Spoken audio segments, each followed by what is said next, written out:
Hello and welcome to an exclusive show on Football Talk Podcast. My name's Ozzie and I'm your host for today's show.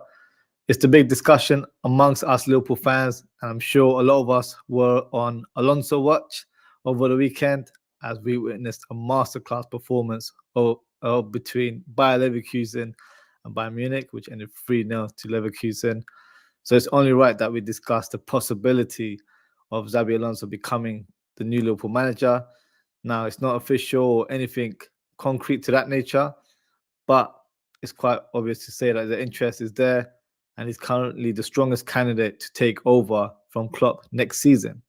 So let's go through Xabi Alonso's journey so far as Bayer Leverkusen manager, and we can kind of add our own twist in terms of how he would set up if he was to be a Liverpool manager. So in March 2023, he took over as Bayer Leverkusen manager from Gerard Soares.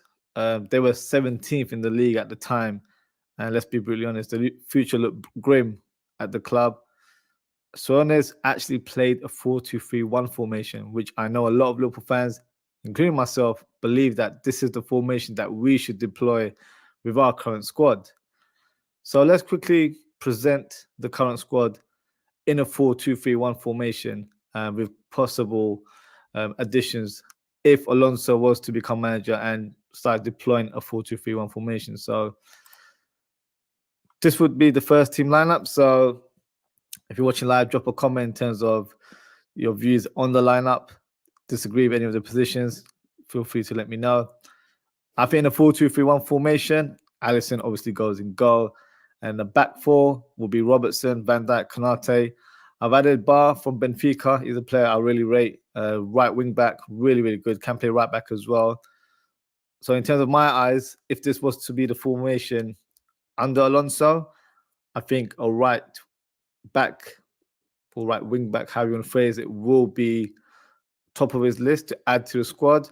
Now, some will say Conor Bradley should be in there, but I feel like we need to add competition in that place. So main reason, because as you can see in the double pivot, I've got McAllister and Trent. So in Alonso team, I would vision that Trent is a midfielder in the double pivot, and that will be his sole role in the team. Could also play right back due to injuries and whatnot, but I feel like this would be the team that he would set up. And then in terms of the advanced midfielder, the number 10 will be Szoboszlai, and then you've got Diaz and Mo Salah on the wings, and you've got Darwin Núñez up top. So this would be my first choice. What I would envision it to be the first choice starting lineup under Alonso. And I just put into context into who else is there from the squad. In the second team, you'd have Kelleher as the goalkeeper. Well, hopefully he stays. And then back forward, Tsimikas, Kwanzaa. Gomez will be the fourth choice centre-back, but we all know he can play in numerous positions, so he's going to be key in any formation, to be honest with you. And Conor Bradley in that right-back role. And then a double pivot. This way, some may agree or disagree. I think Gravenberch will play better in a double pivot. It's the role he played at Ajax.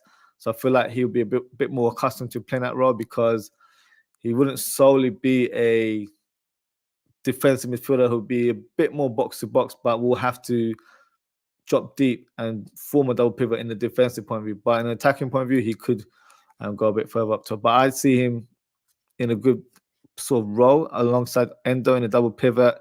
And then you can see Curtis Jones being a number 10, Gakpo on the left. Elise, I've got there on the right wing. I think we would probably sign another right winger to cover Salah and obviously the other positions on the pitch, and Diogo Jota up top. Now, in terms of my lineup, there might be some sticky points where Jones, a lot of you might say he deserves to be in the starting lineup. That's the issue with the 4-2-3-1. I think that's probably why Klopp hasn't deployed his formation for a number of reasons, but finding places for certain players would be difficult. So, which is probably why we deploy a more of an inverted role for Trent, where it allows Curtis Jones to be a number 8 in that team, but you can still have Trent's influence on the team coming infield from a right back position. So that's why I feel like Klopp deploys that tactic. But in this formation, unfortunately, Curtis Jones, for me, wouldn't even get into the team. I don't think he'd get ahead of Szoboszlai. He can play in that number 6 role, but then you've got McAllister and Trent Alexander-Arnold. So in this kind of lineup, I feel like this would be the second team on paper. Obviously, squad rotation, injuries. It's still a very, very strong team. And then, as you can see, I've got Elliot, who's sort of underneath Jones there as a backup player. And then we've got Stefan Bajcetic as well. So altogether, that's 26 players. First team players, obviously, I'm not including the youth players as such. So this would be my sort of thinking in terms of a 4-2-3-1 formation. Now, on paper, as I just mentioned, it seems to tick all the boxes, and how the team sets up, it seems like it'll work. But actually, from Alonso's current role at Bayer Leverkusen, I don't believe it's the formation he favors, due to the fact that the previous manager that he took over, Gerard Souness, played 4-2-3-1, and they were pretty much towards the bottom of the table. And I feel like due to that, it's not a formation he probably favors going forward. So in terms of Alonso's philosophy, his style of play is to play short passes, keep possession of the ball. Playing a double pivot, I feel like he feels like the negative point of having a double pivot is that you can be left vulnerable because if you only got two players that are having that defensive role in the midfield, and it can be a challenging prospect against the high press of another team. So that's probably why Klopp doesn't do it. That's probably why Pep Guardiola doesn't deploy a 4-2-3-1 often. In fact, on his home debut against Schalke, he completely switched the formation. Alonso did a 3-4-3 formation, where I feel like he analyzed the squad and it allowed certain players to play in their favorite positions, and that gave them the chance to focus more on possession, rather than being a high press team, or as we would like to call it, Liverpool, heavy metal football. So in terms of the lineup, let me just show the graph. So this was the lineup against Schalke when they beat them 3-0. As you can see, he switched from a 4-2-3-1 to a 3-4-3. And there's two players that stand out for me that it really suited was Frimpong and Moussa Diaby. So Frimpong was deployed as a right back, but question marks were regarding his defensive duties. He's more attack-minded, so it certainly suited him in that role. Moussa Diaby as well. He was pretty much a squad player at the time, occasionally played on the left, but Alonso gave him that right wing position, and in fact, it helped him get someone moved to Aston Villa. So those are the two players that really suited, in my opinion. You see Wirtz there in a up top role. I don't think they had a good striker at the time, so that's why he was playing more of a free role. But obviously now it's a completely different story in terms of his team setup. So what I'll do now, I'll also present the formation going forward if it was a Liverpool manager. But before I do, Bayer Leverkusen actually failed to win the next 6 games after playing his 3-4-3 formation. So despite that, Alonso managed to get Leverkusen out of a relegation battle to challenge for a Champions League spot at the end of the season, which was a remarkable achievement last year. But this also led to Alonso thinking ahead and coming up with a new system that will suit his current squad, but also with some clever additions, play more high possession football with intense counter pressing. So the best way to describe it in terms of his philosophy, he's a bit of a mix of Guardiola and Klopp from an attacking point of view, where obviously with Pep, high possession football, and from a Klopp point of view, counter pressing, full flow. But from a defensive point of view, and I'm sure we saw this against Bayern Munich over the weekend, he sets up like a Mourinho team in terms of as a compact defensive unit, but has the tactical nous of a Benitez as well. So these are all great managers he's played under, and he's definitely taken layers from these managers and pretty much made his own. I guess you can label this new wave of playing as Alonso ball, and for me, that's a mouth-watering prospect, if you ask me. So as I mentioned, let's see how the team will set up tactically in a 3-4-1 formation, with our current squad, and I'll also add some players that I feel like will improve the team. And yeah, in terms of profile as well, not just the players. I'm just adding names for the sake of it, but potential signings for next summer as well. So let me get rid of this slide for you guys, and then let's talk tactics. So in terms of the first team in a 3-4-2-1 formation. Keep getting these formations wrong. So many numbers. As you can see, I've got Inacio on that left-sided centre-back role. Currently in the Leverkusen team that's occupied by Hincapi. I don't think we would sign any players for Bayer Leverkusen. It normally doesn't happen, except for Ten Hag. He pretty much bought as many Ajax players as he did for United. But generally, don't really see players coming from their previous clubs. And I think it's also sort of like a gentleman agreement. It's similar with Klopp. We never really signed anyone directly from Dortmund. So I'm going to exclude any Bayer Leverkusen players in my lineup for this section here. So as you can see, a back three of Inacio on the left, Van Dijk in the central defense, which pretty much suits his skill set, in my opinion, and Konate on the right side, which we all know he's more than capable of doing. He's been covering Trent for about a year now into that role. So in a back three, he'll be perfectly suited. And a double pivot, McAllister and Trent. So Trent will be a midfielder, in my opinion, going forward. Then you've got Robertson as a left wing back. And then you've got Bar, who I've added from Benfica. Could be Frimpong, but I don't see us signing. I would love to have Frimpong. It would be my first choice, but I don't see us signing him. And then this is where it gets a bit tricky now, because you've got Szoboszlai there, who for me can play that left side number 10 role. But then you've got Mohamed Salah on the right side. A lot of fans will be like, that's not going to work because Salah's an out-and-out winger. And why would he play this sort of role? For me, I actually think it could work due to the fact that he's getting older. So I feel like he's not as dynamic as he used to be. He's still quick, don't get me wrong.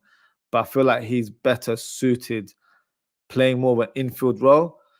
So why not play this position? I think for Egypt recently in AFCON, he was playing in the more central midfielder, like a number 10 role. So I feel like this role will actually suit him very, very well. And he can actually concentrate more on goal scoring and creativity rather than working on the byline, covering for the fullbacks and using his energy on that.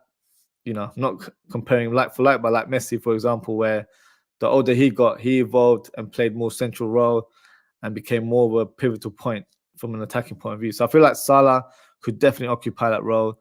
And Darwin Núñez, for me, splits opinions. But if you look at Alonso's team right now, they've got Boniface, who's very similar in terms of style of play as Darwin Núñez. I think Darwin Núñez is actually superior in terms of his ability. So he would rely on a player like Núñez who'll play on the shoulder, because if we had like a Gakpo in that role, for example, as a false nine, the system wouldn't work, because then you've not really got pace to stretch the defense, and you've got your two wing backs providing the creativity and the width from the byline. So you still need to have a bit of speed around the central areas. So I feel like Darwin Núñez will actually be very key in terms of the tactics deployed by Alonso there. Now, let's just play devil's advocate and switch up a little bit. Let's say Alonso didn't favor Trent Alexander-Arnold as a centre mid, and they actually decided to play him on the right side. Now, a lot of people will tell me, and I'm sure you guys will know, Trent Alexander-Arnold used to play right mid in his young days as well. So he's more than capable of playing that role. In that role, he'll be a bit more free in terms of his defensive duty. His sole focus will be to attack on that right-hand side. So it's certainly a role that you can't rule out. He can definitely play that role. Whether it's a starting role for him, I'm not sure. I'd prefer to see him in a double pivot. But let's say Alonso prefers to see him in a right mid role. Who can we bring in the middle of the park? So for me, there's a few candidates for that role. I can see the likes of Zubimendi from Real Sociedad, who's been linked to Liverpool and a lot of Premier Leagues in the past 12 months. He could do a fantastic role in a double pivot. Quite similar to McAllister. So you've got like-for-like players there. but I feel like he could do a decent job. Someone that I'd really like to see in the team, not sure if it's realistic, but due to their current financial issues, it might be an option, is Bruno Guimaraes from Newcastle. I feel like he would be fantastic in this midfield. Let me just put Zubimendi here for presentation purposes. Mendy will be here. Or it could be Douglas Luiz, who might be a bit of a wild shot, but I feel like he's having a fantastic season for Aston Villa and would be fantastic in a double pivot role. So if Alonso favoured Trent on the right-hand side in this formation, I think we could see a centre mid brought into the team rather than a fullback for that right-hand side. So let me know what you guys think. Is that the sort of formation to go with in terms of personnel? Or are you like myself and prefer to see Trent in the middle of the park, and then you've got a new right wing back? So I put on Bar from Benfica there. Who else can we discuss in this formation? So Inacio, I think we've been screaming out for a left-sided centre back due to the emergence of Kwanzaa. That noise is probably quieting down, but because we're seeing this formation deployed by Alonso, I feel like having a left-sided or left-footed centre back in this back three will just add balance to this team. And I feel like Inacio would be a great profile. Hincapi as well would be fantastic. So someone of that profile would suit our team perfectly, in my opinion. Let's switch over to the second team now. So let me remove this and then present the second team for you guys. So this would be my second team. So you'll have Kelleher as the goalkeeper, and then I've added Tosin from Fulham. He's been linked with us. I think he linked with us last week due to the fact that he's a free transfer. So I can see us signing a player of that caliber where they're not going to be first team, but they're going to be a squad player. And I feel like a Premier League proven player would be a good option to have, and he's not going to cost us much money. So a player like Tosin Adarabioyo will be good in that side. Kwanzaa in the center of that defense, and Joe Gomez on the right side of that centre-back role as well. And I feel like he'll do a similar job to Konate and will do it in a good manner, in my opinion. And then, as I mentioned, Gravenberch will be the one where I feel like he'll split opinions, but I feel like he can do a job in a double pivot alongside Endo and Bajcetic, offering cover for both of them. Conor Bradley on the right wing-back role there. Tsimikas on the right wing-back role there. And then the advanced 8s or 10s, let's call them 10s because a bit more further up there.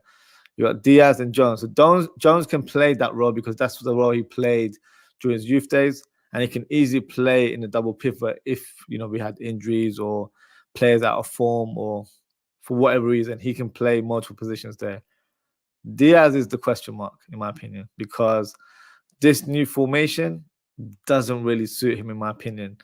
And here's the reason why. So in terms of how Leverkusen play as a defensive team, they normally end up forming as a back five when they're defensive. So let's say Diaz was brought in. Let me just put Diaz there. Sorry.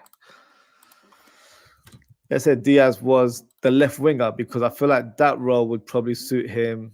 Let's just put Gakpo here for the sake of it. So for me, Diaz, from an attacking point of view, would be fantastic in this role because he'll be focused more as an out-and-out winger, which is his natural role. But when they defend as a team, I wouldn't trust him in terms of his defensive ability to form as a back five. So you're pretty much a wing back. You're not a winger as such. So this is why I don't feel like Diaz's his skill set will suit for that role. That's just my opinion there. Let's put the players back there. But the thing that I noticed in our previous game with Diaz was that against Burnley, he attacked in a more central area, which was something that I thought maybe could actually work in the Alonso team. But it's still a question mark, if I'm being honest, if he can do it. Jones can do it for me. Even Gakpo is perfectly suited for this role more than Diaz. And with Diaz being previously linked with a move away from the club, I'm not saying we should sell him or anything like that, but he doesn't really suit the system, in my opinion. He can do a decent job here, but with playing as a number 10 role, you've got to have that sort of attacking touch in terms of threading through balls, and I don't think he has it from a middle player playing in the middle. From out wide, he can do a fantastic job. So yeah, that's one to kind of ponder about in terms of, does Diaz fit into this team? I mentioned Salah in the previous slide. I think he can do a job. Diaz, I would have slight question marks. And then up top, you've got Jota there. So a lot of options. There's a lot of key players for me. Gomez can cover all of the positions in the back three, can also cover the wing back roles as well if required.